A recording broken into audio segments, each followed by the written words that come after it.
Hello and welcome back to the channel. If you're new here, hi, you are very welcome.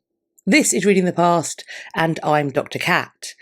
And today I want us to figuratively travel back in time, all the way to the summer of 1520, to see what we might be able to uncover or indeed conclude about one of the most lavish moments of diplomacy that took place between Henry VIII of England and Francis I of France.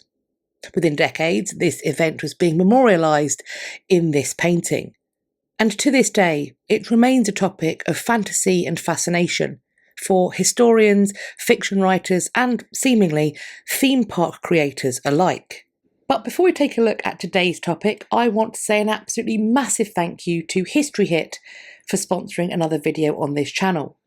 This week, I have really been enjoying watching Matt Lewis explore the castles that made Britain. From the medieval homes of kings and queens to modern-day tourist attractions. Join me as I explore some of our greatest castles, investigate how their histories forged England, learn their greatest stories, and discover how you build a castle, as well as how you tear one down.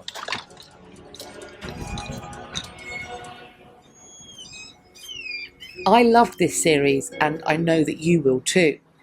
History Hit brings you the stories that shape the world through their award-winning online history channel and podcast network. It's like Netflix, but it's all history. With History Hit, you can stream and download hundreds of hours of original history documentaries anywhere, anytime, on any device. You can watch on your mobile, tablet, desktop, Xbox, or your TV. Brought to you by expert historians such as Dan Snow, Professor Susanna Lipscomb, Dan Jones, and more. And as well as already having hundreds of expert-led programmes, they add 2 more every week. Click the link in my description box to find out more and to subscribe to History Hit. As an added bonus, History Hit are offering my viewers a very special discount. If you use the code Reading the Past 30 at checkout, then you will get 30% off of an annual subscription. Thanks again to History Hit for sponsoring this video. But now it's time for us to take a look at the field of the cloth of gold.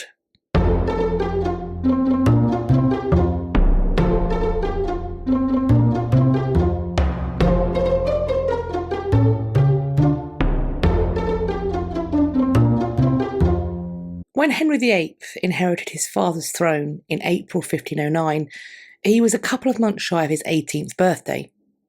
His childhood and adolescence had been marked by the death of first his elder brother and then his mother in fairly quick succession. His grief-stricken father, King Henry VII, appears to have panicked at having just the one surviving son to follow him onto his throne, and is thus reputed to have become some kind of proto-helicopter parent. A visiting diplomat would report of just how supervised, even subjugated, Henry VII kept his last remaining male heir, even though that remaining male heir was swiftly approaching manhood. And so perhaps this goes some way to explain the dynamism and decisiveness with which King Henry VIII exploded into his kingship. For example, he married quickly, choosing for his bride his brother's widow, Catherine of Aragon. He would be crowned alongside her on the 11th of June, 1509. Within the space of a couple of months then, Henry had gone from being the sort of person who could be written off as a cosseted, infantilised princeling to being the King of England in his own right. A husband, unquestionably now a grown man with personal authority over his life and kingdom. And Henry was a man with a plan for France. He aspired to replicate the achievements of one of his royal namesakes, King Henry V. He wanted to make similar kinds of land gains against England's traditional enemy, France. Like his predecessors, King Henry VIII's personal royal style included the title King of France. When Henry came to the throne, however, Calais was the sole continental territory that remained under English control. Henry's aspirations, and indeed assertions, sought to expand the boundaries of that governance much further.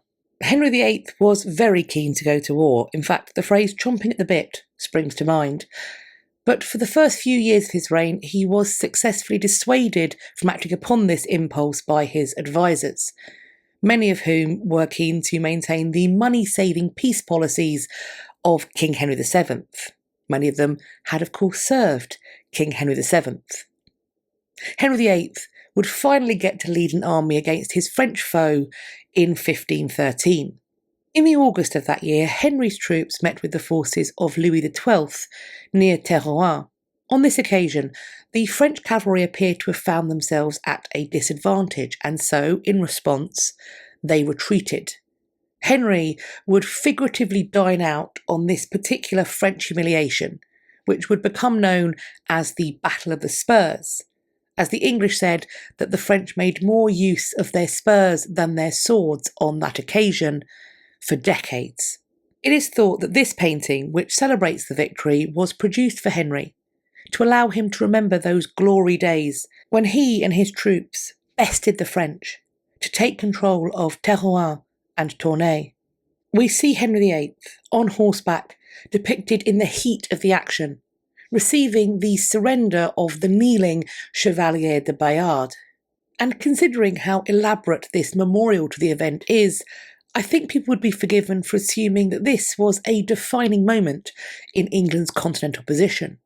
As it was, by the very next year, 1514, Henry, lacking the backing of the Pope and finding that the expected support from his military allies was wanting, decided it was best to make peace with Louis XII. To seal this deal, Henry sent his younger sister Mary to become the wife and queen of the ageing and sickly Louis. Louis died at the start of 1515. He was succeeded by his 20-year-old cousin, Francis. More continental change was coming. Catherine of Aragon's nephew, Charles, would be known as the King of Spain from 1516, following the death of Catherine's father, Ferdinand of Aragon.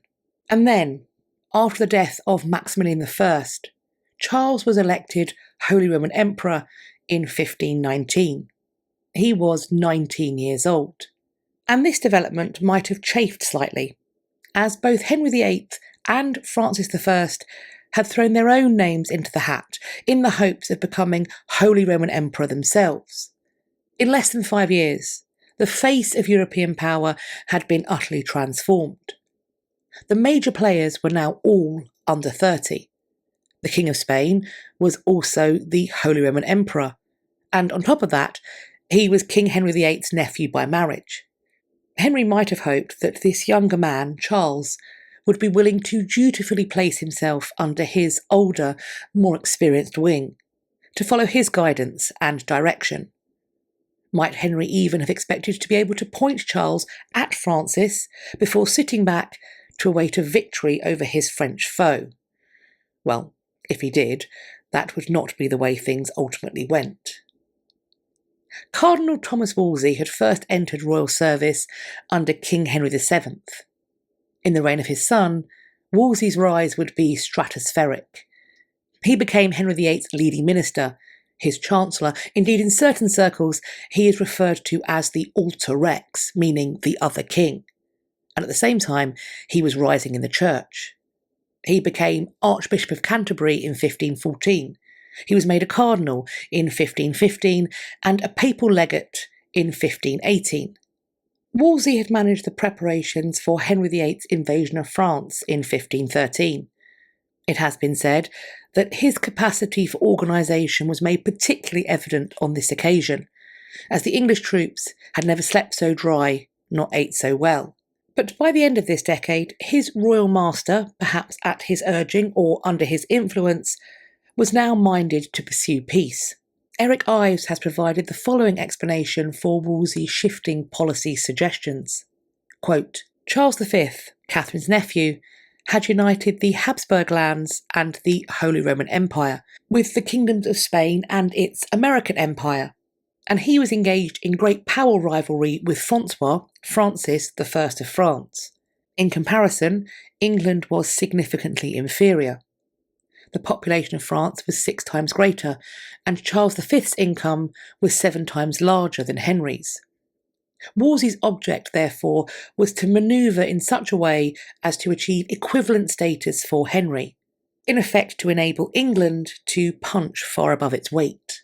The Cardinal's greatest triumph was the treaty signed in London in 1518, which brought together the major European powers and 20 smaller ones in an alliance for universal peace. I think Wolsey knew, even if it's highly unlikely that he ever voiced as much to Henry, that England simply could not hope to best France or the Holy Roman Empire on the battlefield or even in the theatre of propagandised power. Worst case scenario would be Francis and Charles teaming up with each other to the exclusion of or even against Henry.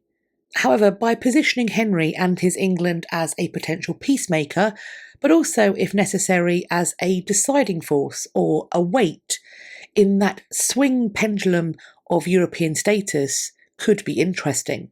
Henry could, while it remained useful for him, be positioned as a neutral figure, someone who, if pushed or convinced in the right way, might be willing to throw his lot in with one or the other side. Because this meant that it would be in both Charles and Francis's interest to keep Henry sweet, or even to court his favour. Henry and Francis agreed to meet in person to celebrate this new accord, and that brings us right up to the period between the 7th and 24th of June 1520, and to the event that came to be known as the Field of the Cloth of Gold. This festival of diplomacy and violence took place between Guisnes in the Pale of Calais and Ardres. This was determined to be sufficiently neutral ground upon which the courts of Francis and Henry could meet. This event was many months in the planning, and it would be memorialised in this painting that is found in the Royal Collection. It dates to around 1545.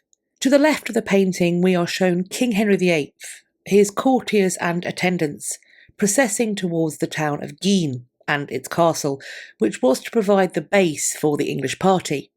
The right-hand side of this image gives us an idea of the kind of sumptuous magnificence that was achieved in the creation of this temporary encampment.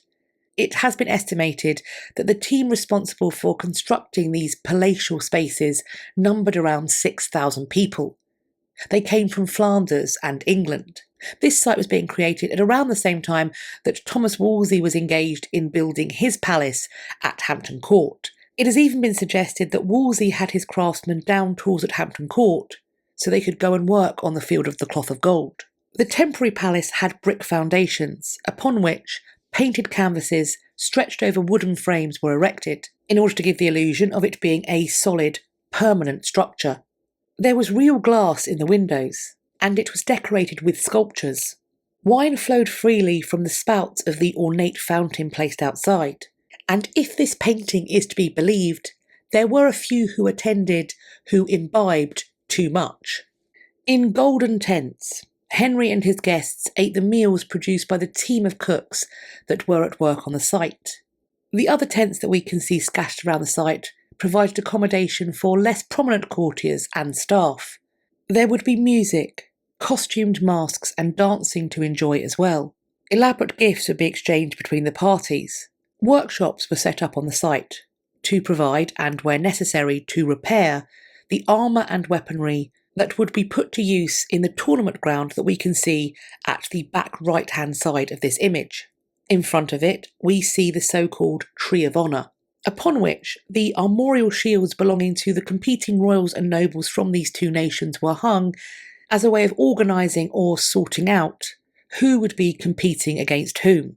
Henry and Francis met with an embrace on the 7th of June 1520. And this is, I think, what we are seeing happen in this golden tent towards the back of the image. This element in this painting is, however, often presented as the artist's impression of that spontaneous wrestling bout that was rumoured to have taken place between these kings, in which, we are told, Francis bested Henry by throwing him to the ground. I do think it's worth mentioning that if such a bout had in fact been suggested, a whole raft of both French and English advisers would have stepped in a desperate attempt to try to stop it from taking place.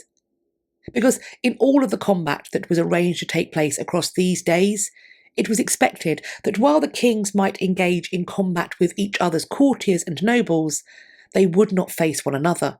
Allowing such a thing to happen jeopardised the diplomacy that they had come together to so expensively celebrate. This wrestling bout, which Henry apparently called for, is reported in only one extant French source. However, if it had happened, and if Henry had in fact been humiliated in this way, I can't imagine that an English source would have celebrated or even recorded the fact. Certainly, I'm sure that it would not be made into a feature of a painting that was likely created for Henry VIII himself. The tournament included jousting, foot combat, wrestling, and archery. Henry's armours from this event still survive. When Francis had stated that the foot combat should be fought at barriers rather than in the open tourney ground, Henry had to scramble to have this replacement armour made in order for him to meet the requirements for this tournament. The weather was not always on the side of these revellers, and high winds would destroy some of the temporary structures. This loss and destruction is, as we can see, not being made evident in this painting.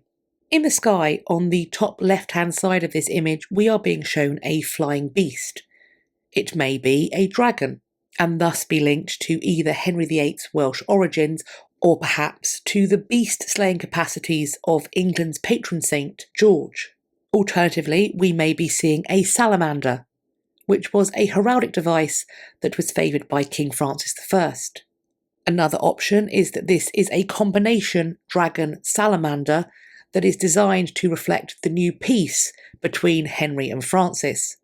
This particular flying object has been variously described as a kite, a firework, a kite filled with fireworks, or even as some collective hallucination. If we are seeing a firework or a kite filled with fireworks, presumably it's being set off at the wrong time, because I would assume that the expected thing is for this to be used at night. Although, perhaps that is what happened, and what we're seeing here is artistic license rather than evidence of a confusing mistake. For all the clarity that is apparent in this image, it is produced around 2.5 decades later, and the actual records of these events are somewhat spottier. After all, we have that confusion about the wrestling match, that question about what was actually seen in the sky and when.